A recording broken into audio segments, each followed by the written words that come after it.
Ya, Assalamualaikum dan selamat sejahtera. Alhamdulillah kita dapat berjumpa lagi hari ini. Ya. Kita mulakan kelas kita dengan bacaan doa.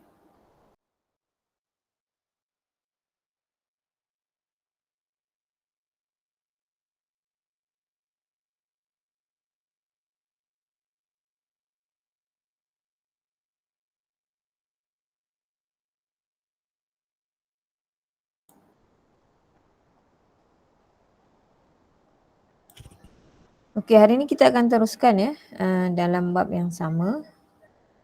Kebarangkalian peristiwa bergabung. Okey, hari ini kita nak menentukan kebarangkalian peristiwa bergabung bagi peristiwa bersandar dan peristiwa tak bersandar. Okey, boleh rujuk buku teks muka surat 249 hingga 251. Okey, sebelum kita teruskan, kita lihat dulu konsep dan rumus yang perlu difahami. Okey, rumus peristiwa bergabung. Okey, cuba tengok rumus peristiwa bergabung. Okey, yang pertama tengok kotak hijau ni. Kebarangkalian persilangan dua peristiwa A dan B yang tak bersandar adalah sama dengan hasil darab kebarangkalian A dan kebarangkalian B. Apabila ada dua peristiwa A dan B, maka hasil darab kebarangkalian kebarangkalian ni adalah hasil darab A dan kebarangkalian B. Okey. Dia boleh ditunjukkan macam ni, macam kotak pink ni. Hukum pendaraban kebarangkalian ialah P, A dan B. Maksudnya peristiwa A dan peristiwa B dia adalah sama dengan P, A persilangan B. Ni dalam bentuk set A persilangan B. Maksudnya dia bertindan kan, bersilang. Dan dalam hukum pendaraban dia akan jadi peristiwa A darab dengan peristiwa B. Macam tu saja. Okay, macam tu juga kalau kita ada 3 peristiwa A, B dan C. Jadi hukum pendaraban dia PA darab PB darab PC. P ni peristiwa maksudnya peristiwa A darab peristiwa B darab peristiwa C. Okey. Cuba kita tengok contoh. Contoh 4. Contoh 4. Kotak A dan kotak B masing-masing mengandungi kad berlabel dengan nombor 3579. Okey, ni kotak A. Dan kotak B pula berlabel XYZ. Sekeping kad dipilih secara rawak masing-masing dari kotak A dan kotak B. Dia ambil sekeping dari kotak A, kemudian dia ambil sekeping daripada kotak B. Hitung kebarangkalian mendapat faktor bagi 9 dan huruf Z. Dia nak yang pertama 9, faktor bagi 9 dan yang kedua Z. Okey. Okay, ada dua kaedah untuk mendapatkan kebarangkalian ni. Okay, kaedah pertama kita buat kaedah pendaraban tadi konsep pendaraban tadi. PA darab PB. Okay, kita cari PA dulu. A apa A? A mendapat faktor bagi 9. Faktor 9 apa dia? Faktor 9. Faktor bagi 9 apa dia? Faktor bagi 9.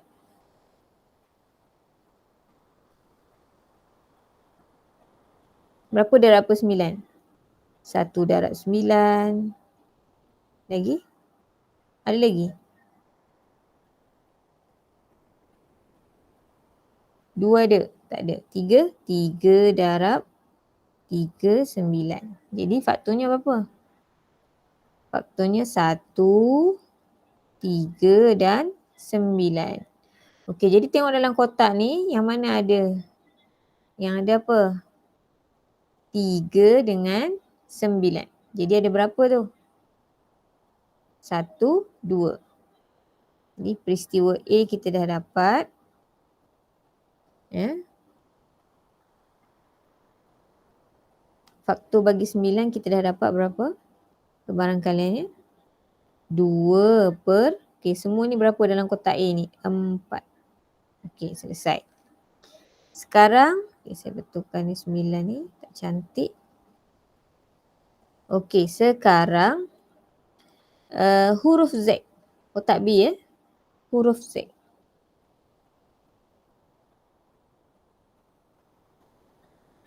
Okey, huruf Z. Huruf Z ada berapa dalam kotak B? Ada 1 je kan? Jadi 1 per semuanya 3. Jadi 1 per 3. Kita dah dapat dah. Peristiwa A tadi faktor 9, 2 per 4. Peristiwa B huruf Z 1 per 3. Jadi hukum pendaraban tadi apa? Darabkan A dengan B. Jadi selesaikan faktor 9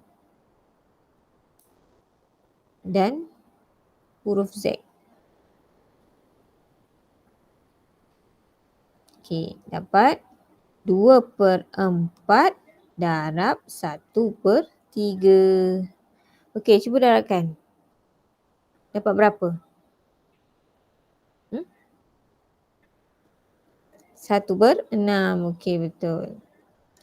Okey, ini kaedah pertama. Ada kaedah lain. Kaedah lain kita menyenaraikan ruang sampel dahulu. Okey, kaedah kedua. Okey, caranya bentuk koordinat tu lah. Bentuk koordinat. Ingat lagi? Yang ni. Ingat kan? Okey, kotak pertama 3, 5, 7, 9 letak di tepi. 3, 5, 7, 9. Kotak kedua, kotak B ni letak di atas. X, Y, Z. X, Y dan Z. Lepas tu tulislah. Yang pertama 3X. Lepas tu 3Y. Seterusnya 3Z. Lagi 5X. 5X. Lagi 5Y. Lagi 5Z. 7X, 7Y, 7Z. Lagi 9X, 9Y, 9Z. Okey. Dah selesai ni, baru kita cari apa dia nak tadi. Hitung kebarangkalian mendapat faktor bagi 9. Tadi faktor 9 apa? 1, 3 dengan 9. Maksudnya 3 dengan 9. Kemudian kotak B-nya huruf Z. Huruf Z yang ini sahaja. Jadi, daripada sini tengok. Dia nak 3 faktor bagi 9 dengan Z. 3 dengan Z. 3Z. Satu lagi. 9 dengan Z. Jadi jawapannya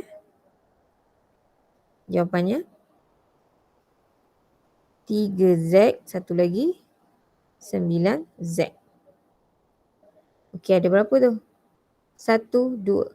2 per semua ni.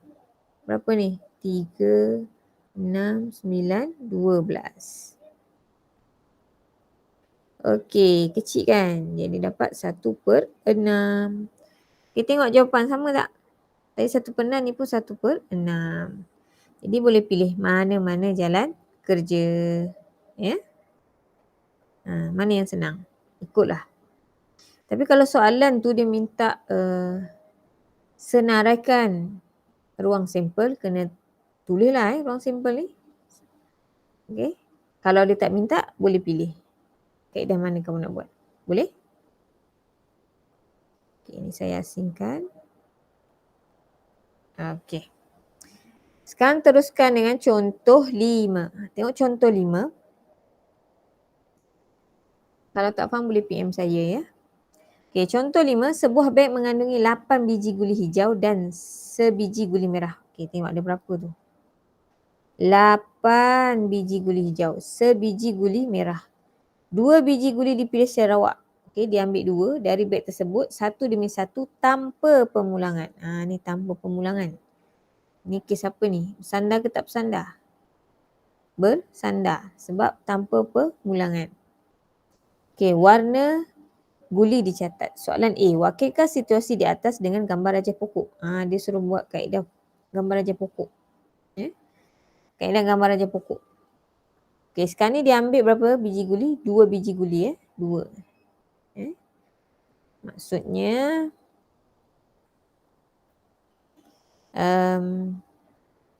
solat ni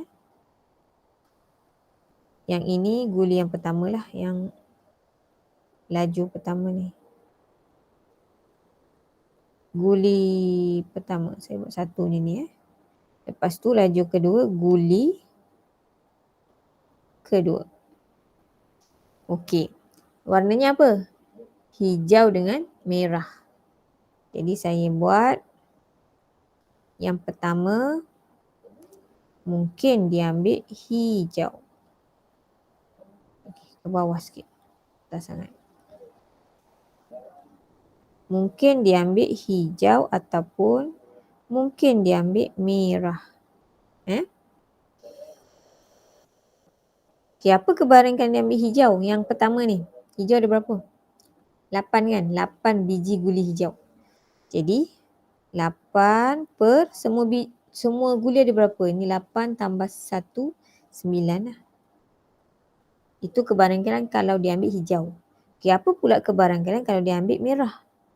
1 per 9 lah kan? Merah ada berapa ni? Sebiji. 1 per 9. 9 ni semua. Okay dah. Itu untuk yang pertama. Ambilan guli yang pertama. Okay. Yang kedua. Mungkin yang pertama dia ambil hijau dan guli yang kedua dia ambil hijau. Ataupun dia ambil merah. Macam tu. Okay. Tengok barangkaliannya. Dia kata tanpa pemulangan kan. Kalau misalnya dia ambil hijau. Hijau asal ada 8. Nampak? Ada 8. Okay. Bila dia ambil yang pertama tu hijau. Dia akan berkurang lah hijau tu. Sebab dia tak pulang balik.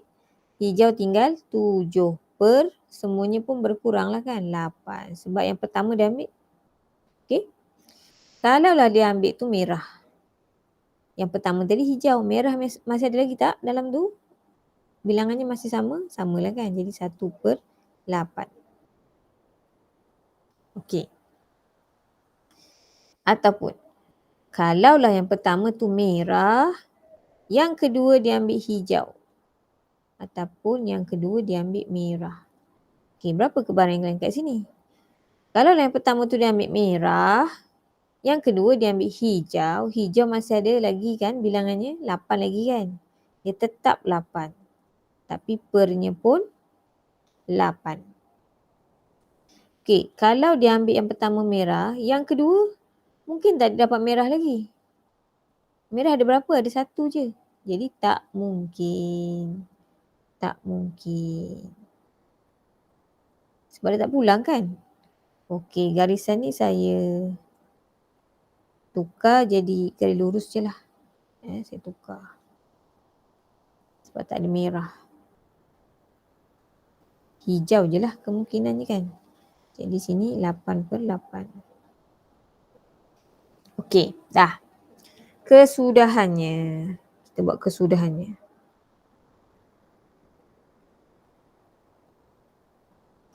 Okey, kesudahannya. Yang pertama hijau, yang kedua hijau. H. H.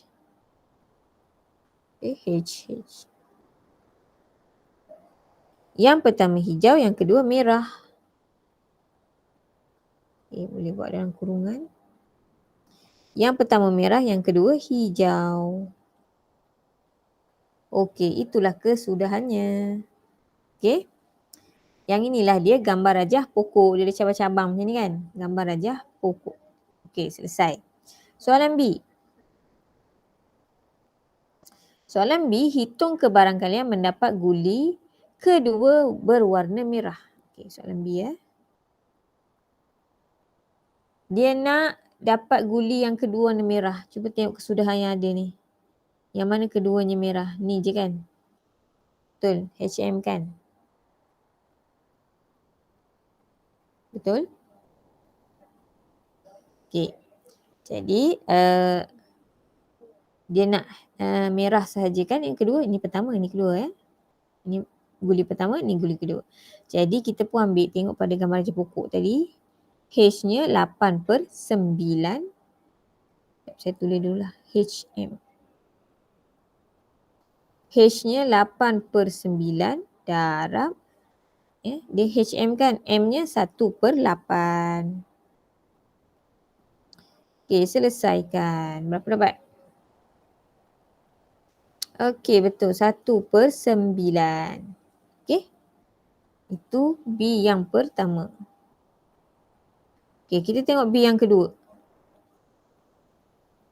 Mendapat kedua-dua biji guli berwarna hijau. Dia nak dua-duanya hijau. Okey, kita tengok dalam kesudahan ni. Yang mana dua-duanya H? Ni ada satu ni je. Kan? Yang ni tak, satu saja H. Ni pun satu saja H. Nak yang ni. Jadi H.